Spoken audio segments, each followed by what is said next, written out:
everyone. So today we will be talking about section 8.5, which focuses all about properties of logarithms and how to use them to solve for logarithms. So recall the definition of a logarithm. So it is y equals to log base b of x, and that is equivalent to b to the y equals x.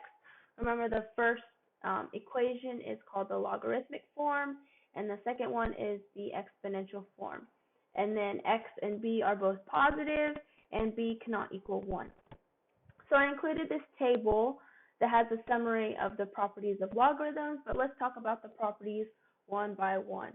So we have this one, so log base b of 1, we're claiming that it's 0.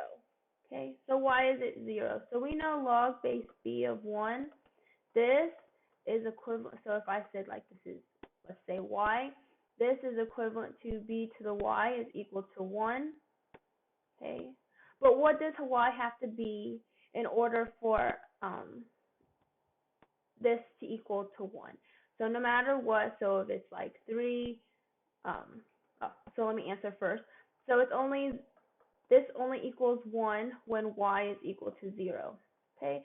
So that's why log base b of 1 is equal to 0, because remember, even 3 to the 0 is 1, if 1,000 to the 0 is equal to 1, negative 1,000,000 to the 0 is equal to 1, right? Anything to the 0 power is equal to 1. So that is the very first property. The second property, okay, we say log base b of b, okay? And we're saying that equals 1. So first of all, let's say it's equal to y.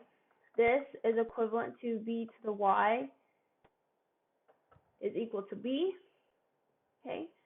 So what is this? This is a 1, and if we use the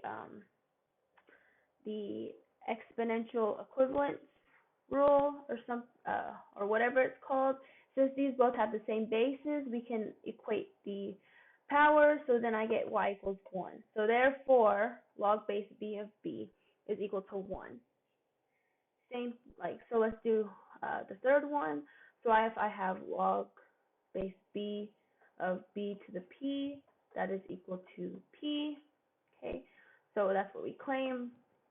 So let's show that. So if we have y, so what is this? This is going to be b to the y is equal to b to the p, okay? Again, using the exponent equivalence rule, since they have the same base, we can equate the exponent, so then we get y equals p, and that's, you can see that is what we get. So log base b of b to the p is equal to p. So the fourth one, we have b, and then log base b of x is equal to x.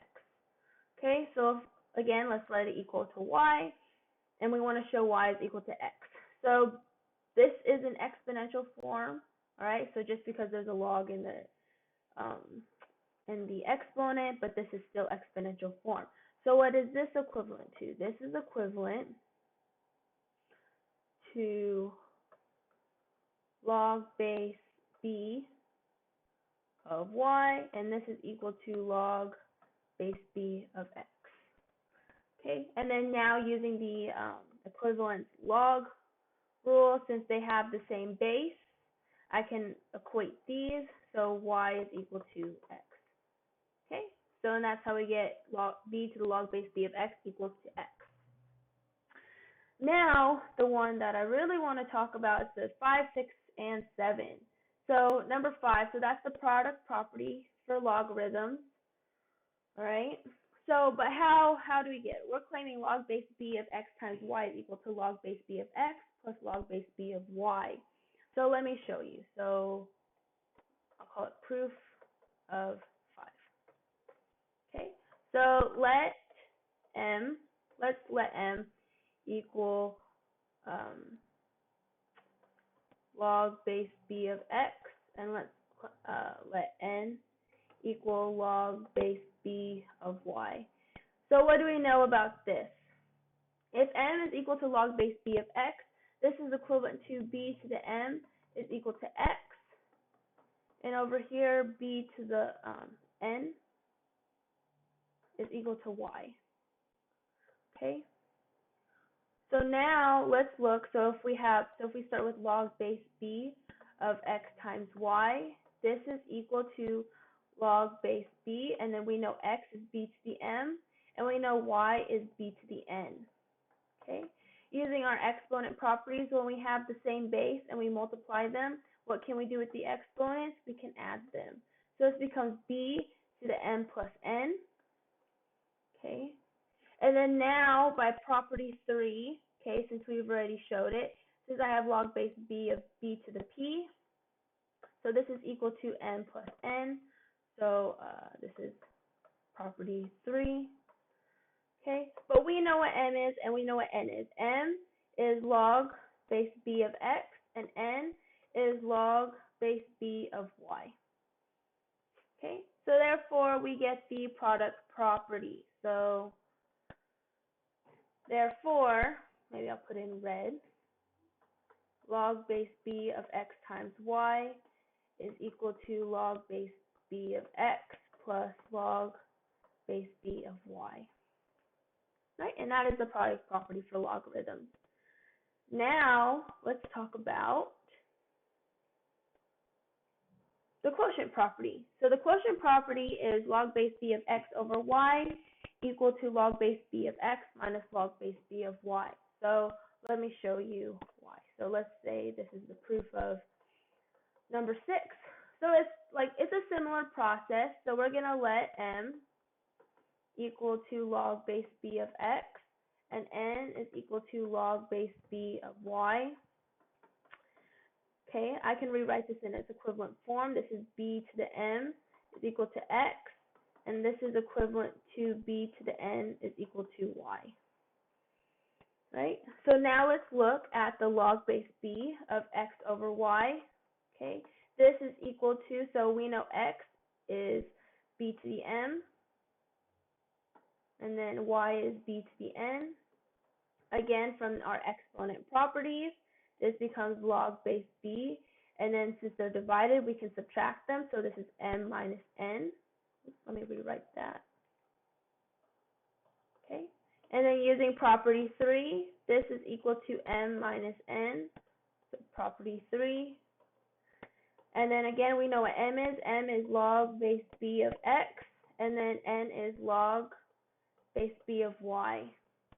So that is how we get the quotient property. So since all of these equal, that means we know that this is equal to that. So we know log base b of x over y is equal to log base b of x minus log base b of y.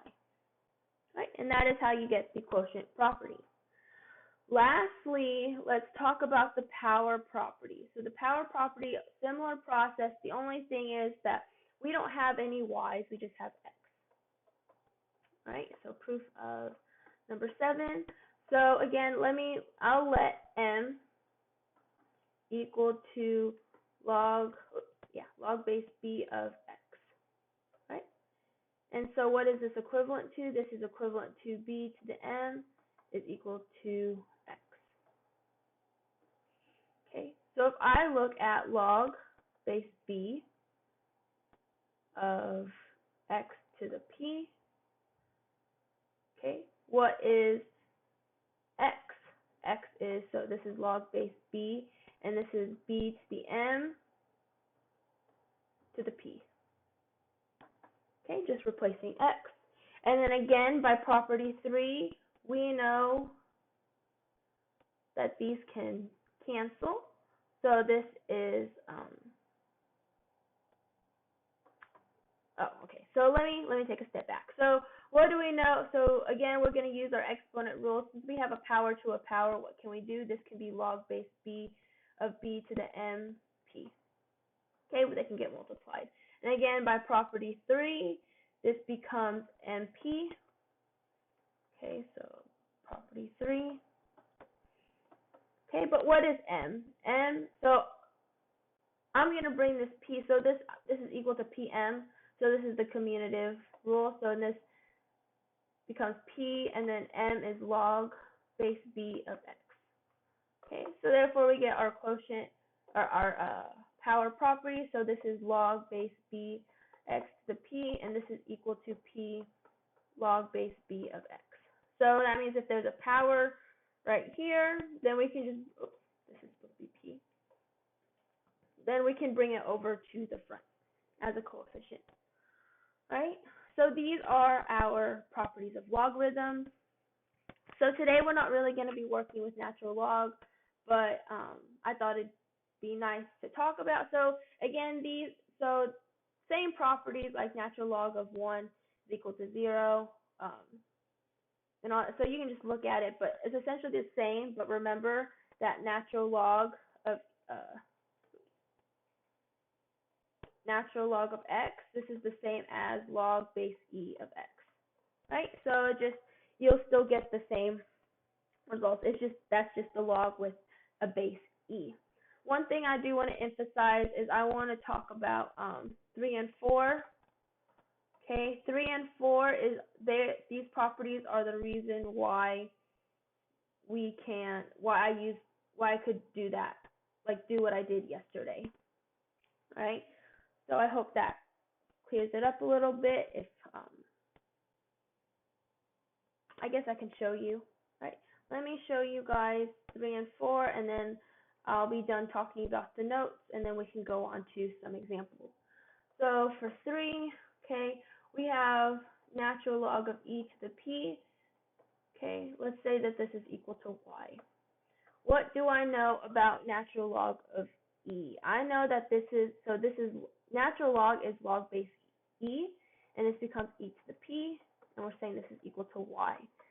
Okay, well, I'm going to use the equivalence. So if it's a logarithm, I can rewrite it as a power. So this becomes e to the y equals e to the p. Okay, by the exponent, equivalent exponent, this since the base is equal, this is y equals p. So that's why natural log e to the p, that is equal to p. Right? And then the fourth property, e to the natural log of x. We want to say it's equal to x, so let's say it's equal to y first. Right? So let's rewrite this. So since this is a power, let's rewrite it. So this is equivalent to log base e of y equal to natural log of x.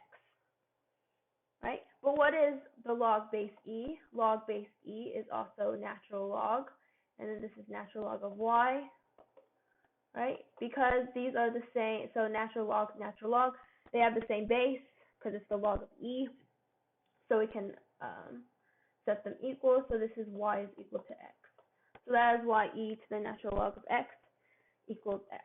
Right? So yeah, I use 3 and 4 is used quite a bit.